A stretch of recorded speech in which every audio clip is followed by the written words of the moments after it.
we are again for your hot barbecue tips fast on day 3 of UK Barbecue Week, and in true UK fashion, we've got lovely weather for barbecuing today.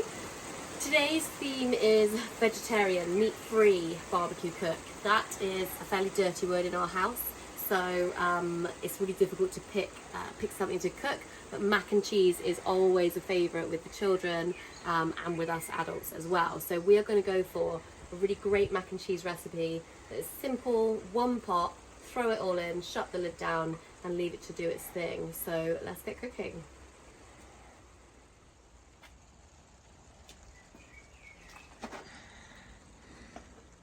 So we've got the Monolith charged to 400 degrees. We've got our pot in already, getting nice and warm, so we're just going to lift this up. We're going to get the butter in straight away.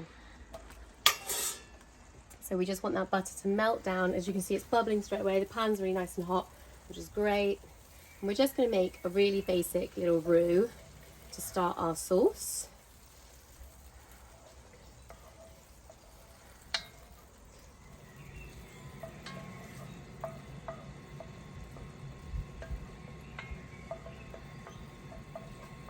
Okay, so that butter's all melted down now. I'm going to pop this flour in. This is the bit that people always panic about. It goes lumpy and horrible and disgusting, but that's kind of what we want. Plus the flour absorbs all that butter. And this is going to be the basis for our sauce. You want to kind of let the flour cook through for 30 seconds or a minute. You'll start to get a bit of a nutty aroma from it. The more you can cook it through, the less it will taste floury in your sauce. So we've got all that flour absorbed. Got a nice paste. Nice nutty brown colour. We've got our liquids here already. We're just going to pop 1 cup in to start. Now this is all a mix of milk and water. So as you pop that in, it's totally normal for it to go a bit lumpy looking, so don't panic. Just keep moving it around, keep stirring it, and those lumps will disappear. And this will start to thicken up really quickly into a nice white sauce. You could use a whisk if you wanted to use a whisk. You could use a silicone spoon. But as that flour continues to cook, this will thicken into a nice sauce.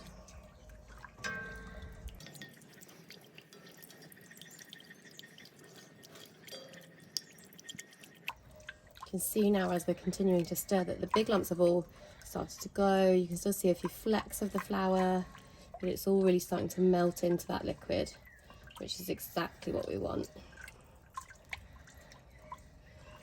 Always keep checking your edges, make sure you've got no flour that's stuck down there. I think we're looking good. As it starts to thicken, what you will find is it starts to catch around the edges, which again, absolutely normal.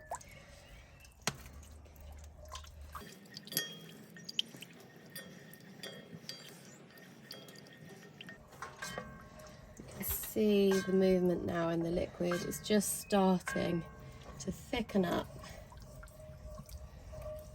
Starting to leave some trails with our spoon.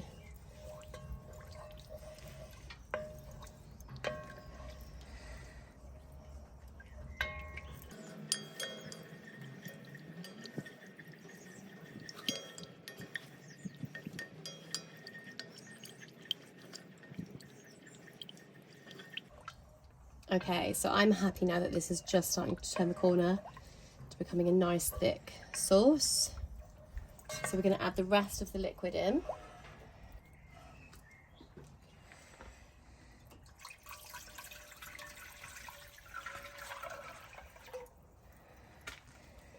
That quick stir through just to make sure again we've got nothing caught on the bottom. And we're going to add our pasta in and close the lid down. So we have about a pound of dry pasta, macaroni. I've also got some salt in here, some garlic powder and some mustard powder just to give some flavour to the basic sauce.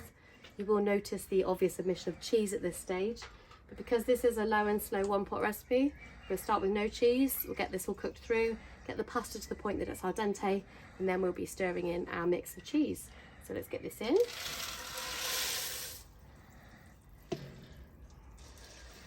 Again, just give it a stir through.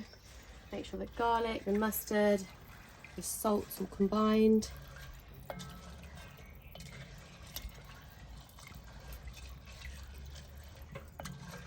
And we're going to pop the lid down. Check every few minutes, give it a stir, see how it's going. See you in 20 minutes. So we are 20 minutes in. We've stirred this a few times to keep it moving, and I think we're ready to add the cheese. So you can see now that the sauce is all beautifully thickened up. Pasta's all cooked. All that's left is for us to add some cheese in. Cheese is really a personal choice, it's entirely up to you. I've got some really nice sharp cheddar as my main cheese.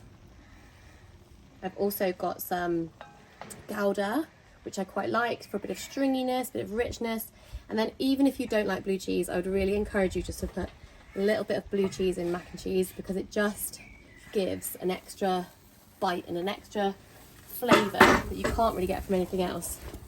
So we've loaded all that in, and now really all we need to do is stir this through, get the cheese melted. And you can see it's already starting to go wonderfully stringy.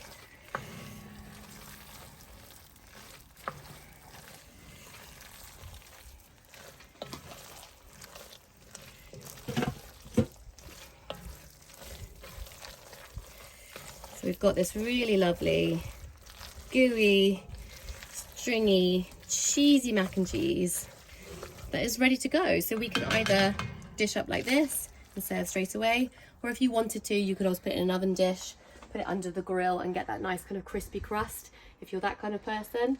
But it's one pot ready to go. I hope you enjoy.